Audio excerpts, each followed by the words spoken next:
Hallelujah. ಎಲ್ಲರಿಗೂ ಶುಭ ಮುಂಜಾನೆ. ಈ ದಿನದ ದೇವರ ವಾಕ್ಯ 103ನೆಯ ಕೀರ್ತನೆ 3ನೇ ವಾಕ್ಯ. ಆತನು ನಿನ್ನ ಎಲ್ಲಾ ಅಪರಾಧಗಳನ್ನ ಕ್ಷಮಿಸುವವನು, ಸಮಸ್ತ ರೋಗಗಳನ್ನು ವಾಸಿ ಮಾಡುವವನು.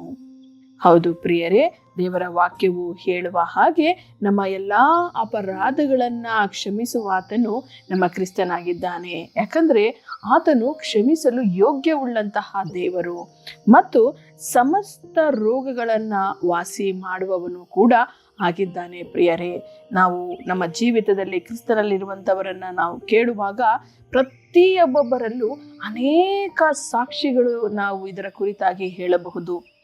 ನನ್ನ ವೈಯಕ್ತಿಕ ಜೀವಿತದಲ್ಲಿಯೂ ಕೂಡ ಈ ದಿನ ನಾನು ಜೀವಿಸುತ್ತಿದ್ದೇನೆ ಎನ್ನುವುದಾದರೆ ಅದು ನನ್ನ ದೇವರು ನನ್ನ ಎಲ್ಲ ಕಾಯಿಲೆಗಳಿಂದ, ನನ್ನ ಎಲ್ಲ ಸಮಸ್ಯೆಗಳಿಂದ, ನನ್ನ ಎಲ್ಲ ಅಪರಾಧಗಳಿಂದ ಬಿಡಿಸಿದ್ದಕ್ಕಾಗಿ ಈ ದಿನ ನಾನು ನಿಮ್ಮಲ್ಲಿ ಈ ಒಂದು ಸಾಕ್ಷಿಯನ್ನು ಹಂಚಿಕೊಳ್ಳಲಿಕ್ಕೆ ಸಾಧ್ಯವಾಗ್ತಿದೆ. ಪ್ರಿಯರೇ, ದೇವರ ವಾಗ್ದಾನ ಖಂಡಿತ ನೆರವೇರುವಂಥದ್ದೇ ಆಗಿದೆ. ನಾವು ಕ್ರಿಸ್ತನಲ್ಲಿ ನೆಲೆಗೊಂಡಿರುವಾಗ ಖಂಡಿತವಾಗಿಯೂ ನಮ್ಮ ದೇವರು ನಮ್ಮ ಎಲ್ಲ ಅಪರಾಧಗಳನ್ನು ಕ್ಷಮಿಸಿ ನಮ್ಮ ಸಮಸ್ತ ರೋಗಗಳನ್ನು ವಾಸಿ ಮಾಡುವಾತನಾಗಿದ್ದಾನೆ. ಪ್ರಾರ್ಥನೆ ಮಾಡೋಣ.